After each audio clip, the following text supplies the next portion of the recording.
All right, so welcome everybody. Week 4, time is just marching on. Congratulations to, I know at least some of you guys who had graduation today. I know some of our districts had it today, and then tomorrow, I know a lot of graduations are happening tomorrow. Is anyone still going into next week, or is everyone kind of finishing up this week? Anyway, you made it to the end of the year. Yeah, celebrate, high fives all around. Well done. And I hope you can get some rest and some break. And hopefully this class isn't driving you too crazy for your summer. So I won't waste any more time. I'll turn it over to Matt and we'll get through it. Awesome. Well, good to see y'all. You guys can see my screen, correct? Good. Sweet. All right. Well, welcome to week 4, folks. That is gear 3, which is always weird for me that we're week 4, gear 3, week 5, gear 4. Anyways, so welcome everyone. I just have to say to Clint as well, or agree with Clint there. You know, it's the last week of school. Hopefully you're taking a break or have a plan for a break over the next couple of days, because that last week of school is always real difficult, even though it's the last week. So just kind of a little thing to start off with. You know, you often feel tired, not because you've done too much, because you've done too little of what sparks you or sparks a light in you. So make sure the summer, you know, you find something that you can be passionate about, that sparks you, that brings you back. I personally am planning to read a bunch of books and enjoy a little bit of time doing that sometime over the course of summer in between different conferences and stuff. So make sure you're coming up with a plan for that, not just a plan for your PD over the summer as well. Week 4 assignments, folks, pretty much the same as last week, except for, you know, the language and the topics. So first off, we've got your discussion post that's due on Sunday. So make sure that you post your video, and if you want to, the rest of your 2 responses on Sunday as well, or you can have till Wednesday to finish those up. Your 2 response posts as well. Remember that you can use whatever video tool that you'd like to do that. Loom, you can use our Flipgrid, you can use the embedded Canvas recorder. Although I will say a few of my students in my section have had a hard time with the Canvas recorder lately. So if you're having a hard time, if it doesn't load your video the first time, folks, feel free to jump over, use our Flipgrid or use our Loom or whatever works best for you, because last thing we want you to do is be ready to break your keyboard in half. The other thing, folks, is your Gear 3 project, which is due by Wednesday. Remember, this week, like last week, it's a 1 to 2 page APA format essay. We have a 3 to 5 minute video or a 5 to 10 minute podcast. If you need help with any of those, feel free to reach out. I helped a few of my students in my section with podcasting this week and recording a few things. So if you're interested, all of us would be happy to help you out, or they can point you in the right direction for help. I don't know about the other instructors, but I'm getting a lot of videos, which is awesome. And I love the formats that we're getting. Lots of great ideas in there. Lots of really cool things going on there. Just remember, and Clint mentioned this last week, and I think Tony as well, if you are citing material in your video or in your podcast, even if it's an interview, make sure that you leave a citation for us in the comments. We do want to be able to see where you're pulling your information from. And if you need help with APA, feel free to reach out. We left some links for the Al Purdue, which is a great site for APA. There's lots of options for doing APA citations online, or you can reach out to, feel free to reach out to me. I am a former college writing teacher, and I am a total nerd for citations. So feel free to help if you need help. All right, this week's discussion is largely about the idea of unlearning and relearning, which we have our great Yoda here, and I'm going to make sure that I don't click past it here. No different, only different in your mind. You must unlearn what you have learned. So if you couldn't hear that, we have to unlearn what you've learned. And so connected learning is a process of learning, unlearning, and then relearning as we participate in networks and communities. We might come across something that is brand new to us that changes a structure that we've been using for months, years, a decade. And being able to absorb that, unlearn that, and relearn how to bring that into our classroom in an appropriate way is really helpful. Remember, the problem comes when we just hunker down and say we're not going to participate and move forward. that doesn't help anyone, including yourself or your students. A fast-changing world creates a need to unlearn tacit knowledge. Unlearning is necessary, although it's often difficult and painful because it involves grieving for what we left behind. And could not agree with that more. We have a tendency to hold on to the things that we hold dear in our classrooms, in our thought processes. And sometimes it takes a lot to break us out of that learn process, but it's really, really helpful when we do. All right, today what we're going to do just really quick is a little activity for unlearning and learning. So I have a little activity here. I'm going to go ahead and click on this. It's going to open it up here for you. I'm going to grab this. This is a Jamboard. If you've never done Jamboard before, they're super fun. Thanks, Clint. You've dropped it in there as well. How you're going to do this, folks, is we got just a Jamboard right here. You can go ahead and jump on with me. You should be able to edit. What is something you've had to unlearn or relearn? And what we'd like you to do is use the button over here on the left-hand side. It's right here in the middle. It looks like a square with a couple of lines. This is your sticky note button. It's going to give you options to write. So something you've unlearned in the class, just go ahead and type it in there and then hit save, hit cancel, and you have your post-it that you can move around. So we'll give you a couple minutes to go ahead and grab that. Go ahead and move those things around. While we're doing that, I'm going to jump back over to the presentation and talk through my two that I thought about unlearning and then relearning. So unlearning, this is kind of from my personal life. If you can't tell, I'm a big music fan, was in high school, was in college as well. I was a DJ, and I was, to my detriment, kind of a music snob when I came into college. I was like, you can't like that sort of music and be a, cool person or whatever. And so I added a picture from High Fidelity, which is one of my favorite movies, because I had to unlearn that just because somebody has different music tastes as me doesn't mean that's necessarily bad.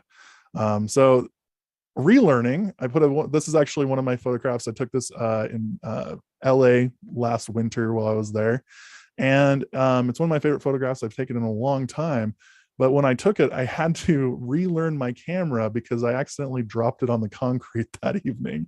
And so I had to figure out how to shoot without my viewfinder and just my screen. So relearning sometimes comes on the fly and we have to work it through. So hopefully that gave us a chance to try out the Jamboard here. It looks like how to motivate and encourage young adult learners. That's awesome. How to teach math. I love that answer. That's a great one. My wife decided to move the spice cupboard contents to another cupboard in the kitchen. Yep, when you move something in the kitchen and you're so used to it for decades, you move to another one, you always go back to that same cabinet forever. Unlearn and relearn each time a Google tool updates or changes. Absolutely. Models for 5th grade math, strategies of double-digit addition and subtraction.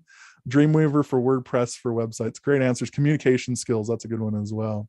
If you have more, folks, feel free to drop them in there. But this week, as you work, I'm just going to jump over to our group discussion this week. There's 2 big questions right here on our discussion. So what have you had to unlearn about education, teaching, the classroom, or learning? And then what are some challenges that you can envision coming along the way in that process? So you might not just think about yourself, but also maybe your learning community, your students, your parents.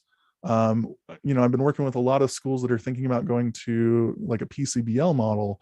And when make that shift, you have to think about not just the classroom level, but your district, your constituencies with parents and the community members that you work with. So that is our discussion this week, folks. So make sure you jump over that and think a little bit about what you're unlearning and will need to relearn in education. As we go through, though, make sure you think about this quote. This is one of my favorite ones. The illiterates of the 21st century will not be those who cannot read and write, but those who cannot learn, unlearn, and relearn. And so whoever made this, I think last year, I think it was Brandon. He had this great video that I'll play. It's about 45 seconds long, reteaching you how to tie your shoe. I thought it was fantastic.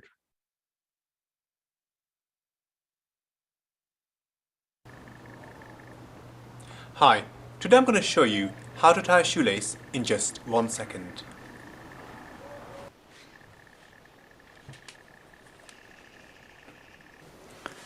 So, how do you do it? Answer, very simple. Watch this. You grab both sides of the shoelace with 3 fingers. With the left hand, you go down and over the top. With the right hand, you go over the top and under. Then you bring your fingers close together and grab the opposite end of the loops. And you simply pull through like this. And that is how to tie a shoelace in just 1 second. Now there is a simpler solution to that. It's just buying slip-ons. That's my solution right there. But you get the idea here. Sometimes we see new methods, we see new ideas. We need to unlearn what we did in the past to maybe find a better method in the future. So as you can see, here are the questions again. Remember to post your video response by Sunday night, 11:59 p.m. Your 2 responses by Wednesday, or feel free to do them all at once on Sunday as well. The other project this week is our Future Ready Framework Gear 3 project. So remember, this is where you can either do a 1 to 2 page APA essay, you can do a 3 to 5 minute video, or you can do a 5 to 10 minute podcast. This week, it's a lot of the technical side of your structure. So what we're looking at are things like your in-building technology, including Wi-Fi networks and the things that support the actual technology use, servers and things like that. The in-class technology, do you have one-to-one Chromebooks or computers of some kind? Are you working with different types of technology? How is that accessible to the entire school? But one of my favorite areas is also talking about how we replace that technology over time because of obsolescence or because of breakage and repair. And so all of these questions are really, really important. And if we go over to the assignment for just a second, they're really clearly outlined as you go through here. So just 4 little elements talking about the robust infrastructure, talking about your adequacy of devices and quality and availability, adequate and response support. So talking about your IT and your help desk, are there people there to support, but also technology coaches in the building. So it's not just talking about the actual technology itself, but is there a way to help you get use to find out more uses for it? And then formal review for review and replacement. So as I was looking at these over the last couple of days, I thought about when I was in the classroom, I would have gone immediately to my IT website for my district, started looking through the help desk protocols, looking maybe for their digital teaching and learning grant. Do they have some information there? And then also diving into my own experience in my school. What have I seen in my building? Are we one-to-one? What kind of devices do we have? If my device breaks in my building, or a student breaks a device in the building, what are the protocols in the building for that to get fixed? I think all of those questions are really pertinent to this particular discussion. And I particularly think about my own experience with students who broke devices. Is there an in-building program? Some schools have even implemented a student-led program for fixing devices as well. There's some really interesting solutions, and that's a great thing to dig into. Clint, it looks like you have something to add. Yeah, this is just one of those great first opportunities to talk to somebody in your district. I mean, a lot of these you might not know the specifics. So, reach out to your building tech person, your district technology team, or if you're in a tiny district, your tech guy, and just ask them a few of these questions.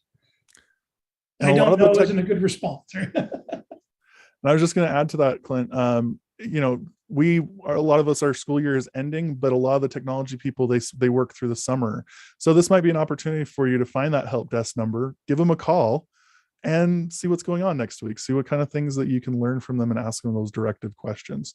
So as you work through, if you have questions, make sure to just come back first to kind of the framing questions, but feel free to reach out to any of us as instructors and we can help you work through those questions and ideas as well. And trust us, they would love to talk to people when they're not angry or nervous about something not working. They love to hear those conversations. Absolutely. Some of my best conversations about technology in my building were talking to my techs and seeing what kind of ideas they had and what I was helping with as a technology coach, but then also kind of that intersection between the software level technology that we're talking about. So like things like Canvas and Google, and then the actual hardware that they have to interface with on a daily basis. Instructors, anything else to add about gear number 3, the project that's due this week? And if you're not sure who to talk to in your school or district, reach out to one of us and we could probably point you to the right people. So absolutely. Or we can find somebody for you to talk to, like Clint said in the chat. If you can't find somebody in your district to talk to, we can find somebody from another district for you to talk to as well. All right. With that said, folks, let's go ahead and get into some kind of questions and answer. Does anybody have any questions? Any of the students have anything that they're worried about with the class? If you want to jump on the chat, that's perfectly fine. Or if you want to unmute, that would be fantastic as well. And I'm going to practice some adequate wait time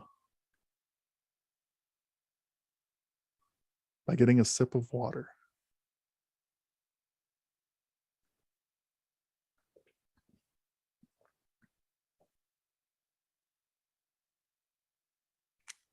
Feel like I should have a button right now that just plays celebrate, because it's the end of the year and that's where your brain's at. All right. A couple of weeks ago, we set up a digital portfolio. Are we supposed to be adding something to those now? If you would like to, and thanks to Myra, that's a great question. If you'd like to start adding to those throughout the entirety of the course, that's great. But just remember that you're only going to be adding 4 out of the 8 gear projects to that portfolio. So if you're going, I really liked my week 2 gear project, I think that's a great representation of my work in this class, that would be a fantastic thing to just get ahead of, but you could probably wait as well if it's kind of 6s for that. Clinton, looks like you had something to add there. That's what I was going to say. And Jeremy, thanks for that add on there. That's great that you're getting some feedback from the district and from Drake as well for Millard. It's fantastic. And I've been hearing the same thing from the students in my district as well, or my area, my class. Cool. All right. Well, adequate wait time. I think we got all the questions. Let's move on to some announcements. First off, before we get to announcements, sorry, some review of upcoming projects and assignments. I forgot about this slide. So again, week 1 through 9, actually 2 through 9, we're doing the gear projects. Week 10, you have your memo to the superintendent.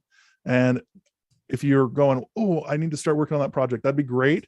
But the assignment description is up in week 1 for the projects they're doing week 10, 11, and 12. So you don't have to worry about unlocking those. Those projects are already up there. You can start looking at them and start pulling things together. We would definitely, start, especially for the memo to the superintendent, maybe start scheduling those interviews sooner than later, especially like maybe this week or next, just so you have those scheduled for later in June, early July at the latest, so you're prepared for that assignment. Then you also have your tech training that's due. Actually, sorry, is that the tech? Did we flip those? I think this is switch from last year. Maybe I'm wrong on the slide. It's possible. Sorry about that, Clint. Go ahead. I said it's possible. Yes, we did. So those are flipped. Sorry, folks. I didn't see that on the slides from last year. So week 11 is actually your lesson plan modification. So we're looking for technology being added to one of your lesson plans. And then week 12 will be your tech training. Okay. And there's just a little feedback just to kind of get you remembering the tech training is you're going to be creating a tech training opportunity for teachers at your school or district. You don't need to run it. The intent is pragmatic. Create the training that will be useful to you and your colleagues. So it could be focused on a particular topic, a particular tool. It could be something a little bit more theory plus technology to get you going. But the goal is that you're going to create that tech training, but not necessarily deliver it. The format. Oh, go ahead, Clinton. All right, reload your slide there. Reload. Find in the slide. It's coming. There we go. Boom. Thanks, Clint. Appreciate that. Oops, 12. Didn't change that number. That's all good. And now we got in the right spot. The format that you will use for this particular project, for the tech training project, is up to you. You can create a PowerPoint, you can do a hyperdoc, flipped classroom or screencast lesson, movie, Word, Google Doc. I personally love putting my trainings on Google Sites, so I can embed things onto it and kind of work through them that way, kind of making it multimodal. You could even do like a Canvas page as well if you're willing to share it to Commons. Those sorts of things are all acceptable for this project. So just make sure you're thinking about that, and your grade will be based on your response to the 7 questions and the elements that you'll see in week 12. So with that said, folks, if you have any questions about that, feel free to reach out to your instructor and give you a little bit more feedback. And then we got a question in the chat. What kind of questions should we be asking our peers for week 10? I'd love to hear the instructors. What have been some great questions you've seen or heard? Matt, we go to the overview in module 1 for that. Yeah, absolutely. Assignment. There is a couple of surveys there. Memo to the superintendent. We've got a couple of, I thought we did. Maybe we need to. Where was that the interest inventory? Dang it. I thought we had it there. Is it down in week? Did we forget some stuff? Week 10, yeah, take a look at that one. No. There was a needs assessment. Oh, that was for the technology training. There was a needs assessment. Sorry, Matt. So yeah, if you go back to the page, just, their thoughts on how things are going with technology integration, professional development, with just everything that's going. And then, either it's going to be a supportive letter that says, hey, I think we're doing great in these areas, or, with my colleagues, I think we could improve in this area, just kind of just general ideas of how technology integration and things like that are going in your district. It seems like things are changing so quick. They do with technology every year. What are new tools maybe that are coming on? How could they integrate with current practices that we're doing? Something like that might be acceptable as well too.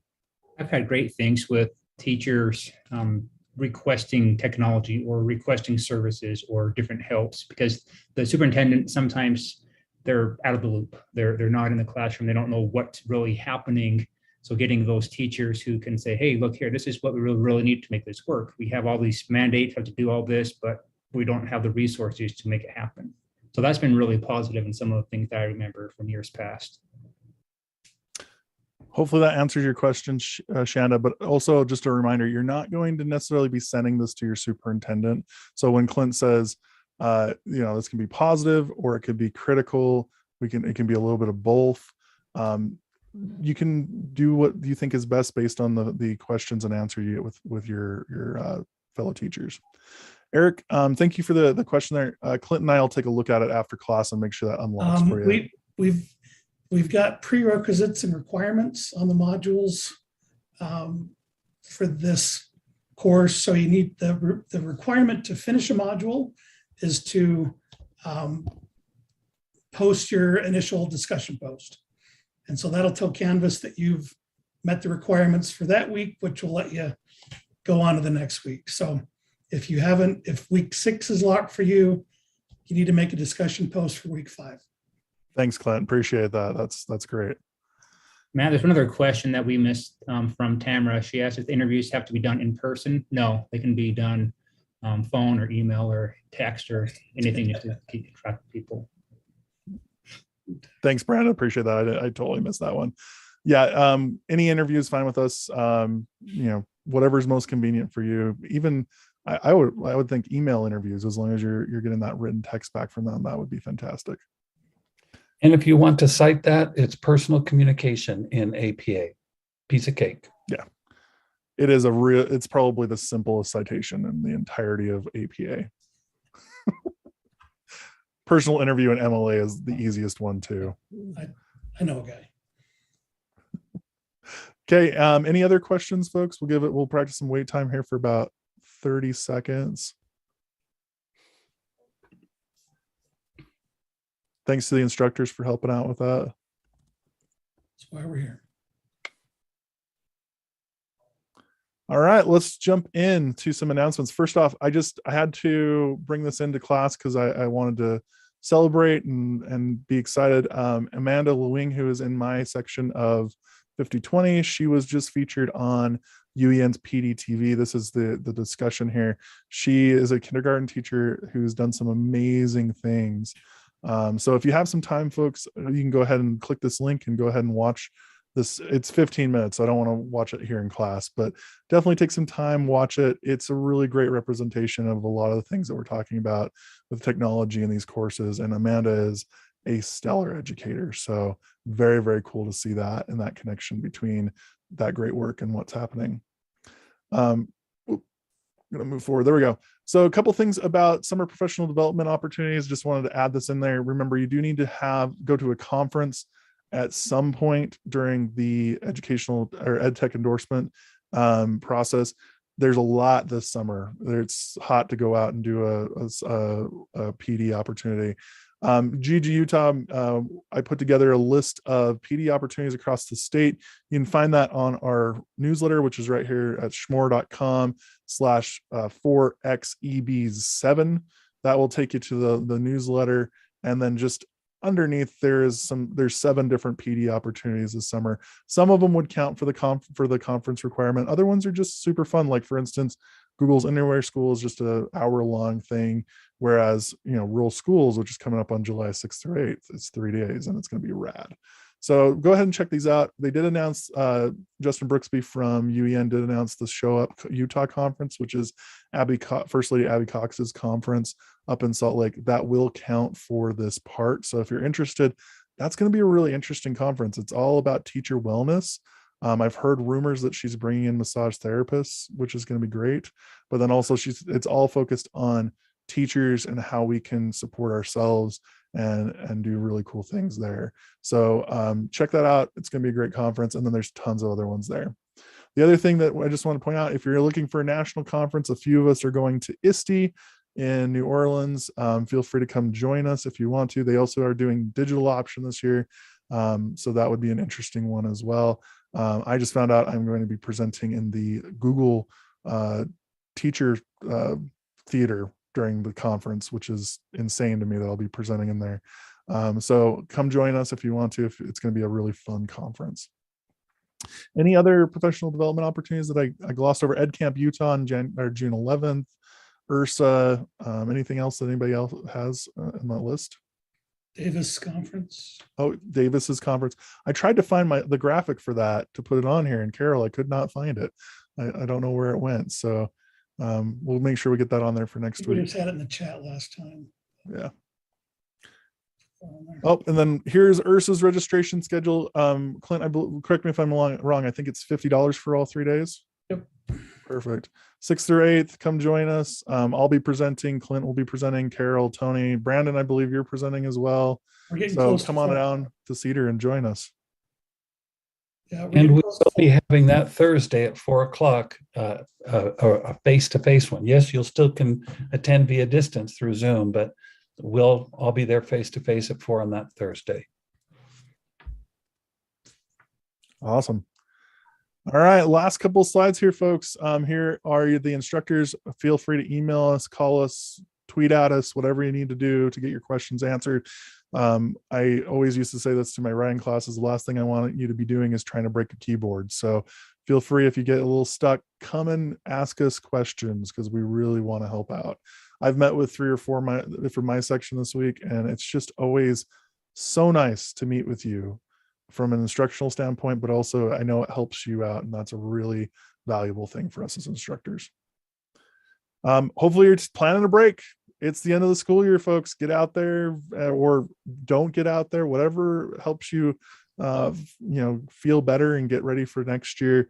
I say don't get out there because my favorite spot is just to go read in my house. So if you do what you need to, but make sure you're taking care of yourself, getting out there and making sure you're refilling for next year. And then thanks for joining us today, folks. We'll be back here next Thursday at 4 p.m. I believe, Brandon, you're leading. Yep. So join us then, folks. And if you have any questions, feel free to stick around. We'll be here for a couple minutes. But otherwise, thanks, folks. Thanks, everybody.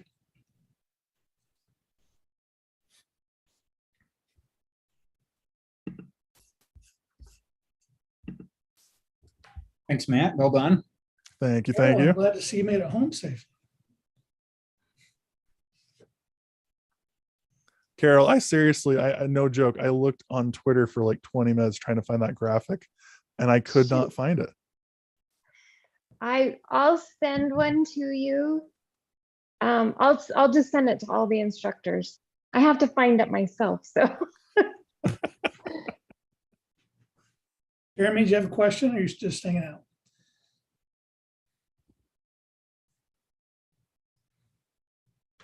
He's gone. He's leaving. Oh, anything Clint, else, do we guys? need, do we want to kill it real quick? Kill what? The stream.